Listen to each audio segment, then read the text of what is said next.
At what point in time did you hook up with Quik, Second to None, and High C and everybody? Tony A. Well, I think it's about 89. I met Quik. Greg had a demo tape because he still was at Penthouse, but he was working on some solo stuff. And Greg got the tape. We didn't meet him or nothing. Greg got the tape from the guys that ended up getting our deals, which is Total Track Productions, Tracy Kendrick and Courtney Branch. So they gave Greg the tape. And then Greg used to run speakers and rent equipment and shit and do parties. So I'll go with him. I'm the side dude carrying records and shit. You know, I get the DJ when he go to the bathroom and shit like that. So we would roll on this tape. We heard. I said, man, this shit's incredible. It's like Black Pussy and a couple other songs on there. And I was like, Greg, you got to get this, dude. This is what we need to make everything work. All right, man, I'm going to get him. Greg got a voice like that. He's like, I'm going to get him, man. So after some work, some working and talking and dealings and shit like that, we got a Quik over to the spot. And it was, they call it synergy. We all 18, 19 years old. We on the same level, musically. We all like the same type of shit. And he brought Second over. Then High C came over and all that stuff. And we just gelled, man. And that became the Red Tape. We've been working our demos. We upgraded our equipment. And then we made some more records and shit like that, which was basically, it could have came out as demos. That's how bad we was with the shit. Quik's an excellent engineer and producer. So that's how it all worked. And then they start shopping the record deals. Quik got signed August, I think, 1990. Album dropped January, Gold in March. We was on the road. Second to None's album was done. I put out Bitch Grab My Money in March. We toured on it. I was out for 3 months on the tour. Jumped off the tour, came back, cut the album, was out in November. That's how 91 went. Oh, man. Yeah, because I thought, what I'm saying, you guys had one like a West Coast Wu-Tang, what I'm saying, before the Wu-Tang was even around. It was kind of like a real dope crew over there. And I always like, man, these guys did a group album because songs like Coming Like This and, what I'm saying, some of the other dope tracks, I thought, man, that shit would be incredible. Did you guys ever talk about doing like a group project together back then? No, because everybody was their own entity. DJ Quik is his brand. AMG's mine. Second to None's their brand. High C is his brand. But we combine the brands and work as a unit.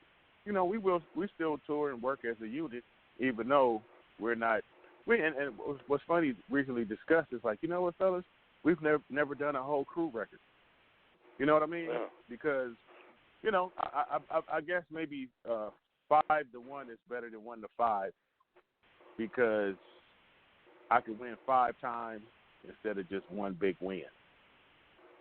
Quik get a hit, I get a hit, Second get a hit, High C get a hit. It helps carry, the dream further. But hopefully we may do. We're working on shit right now, and we got a lot of good stuff.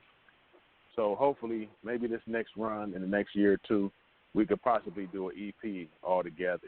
Probably 7 songs, 8 songs, and just put it out, even just for the fans. Just to go back to some of the raw elements and just hit them, because everybody got the same styles and flows and flavors. So I think I would like it, my damn self. I'm tired of just trying to do AMG records and shit. Like, dude, let's do a crew record. So you never know. It would be good. And right now is a great time for hip hop, because you got Schoolie D just dropped the album. Ice-T's got stuff out there. Gangstar's going to release some stuff from the vault. So it's a good time for the real shit to come back. Yeah.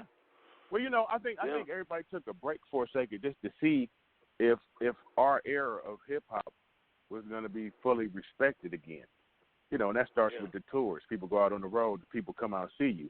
So when they come out and see you, you go, well, shit, maybe I can give them something, and they'll appreciate that, so I can keep on touring. Maybe I get a hit off this motherfucker, and then I can keep going. So I think it just took a little time for everything to get back in place and gel. Because you had a whole new movement of new guys, a lot of the Southern stuff, and from all over the place, people was coming out with heavy shit. It wasn't like hip hop was lacking. There's a lot of big shit going on. So I think the OGs get their just due. And nobody's really afraid no more. Everybody's kind of back to square one as far as creating. Like, dude, this is what I do. I might as well go out here and just do what I do. I went through that shit too, about 4 or 5 years of just like should I do another record, or who the fuck to go buy it, or who's going to care? And then you got so much love for it, you go like, man, I'm just going to do my shit, do my thing. And see what happened. Quick Cube is a great example. You know what I mean? That dude's hardworking. You know, for the dude to have all that shit going on he got going on and still hit the road like he's brand new again, that shit's crazy. Yeah, I love It's amazing. I love that. Man, I wish MC Ren would put out more music, you know, and some of the other guys. I think Ren's coming out with something. You know, we did a show last year in Michigan with Ice Cube and NWA, and that shit was incredible. It took me right back to 1989, 88. I was like, God, this fucking shit, it ain't gonna stop. It was just as powerful and massive as it was when it came out. To see him on stage doing it was crazy. Yeah. Oh, yeah, man. Yeah. Another song I really like, we talked about earlier a little bit, Trust No B-tch, Penthouse Players album. You know, man, what was the atmosphere like to record that? AMG, Eazy-E, Penthouse, and Penthouse is a crew. So the whole crew's there. The Hennessy's flowing. The weed is flowing. Might be a couple chicks around. Niggas are shooting dice, talking street shit. It's just fun. Fucking Easy, he didn't want to do his vocals in front of nobody. It's like, dude, you sat through my fucking session and critiqued me every line. Nah, man, do it like this. You're supposed to say it like this. Blah, blah, blah. Right? So when it's time for him to get in there, he want to kick everybody out. Quik was like, man, just let him do his shit. I was like, man, all right, fuck it. So he did his shit. Then we banged it out, and that was a day in the life. And we did it in one day. Yeah. Yeah. Oh, man, that's a classic record right there. Yeah. You know. Yeah. And, Trust No B-tch. Yeah.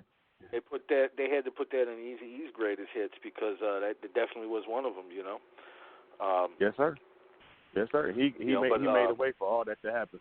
He was very involved in Penthouse's project, hands on.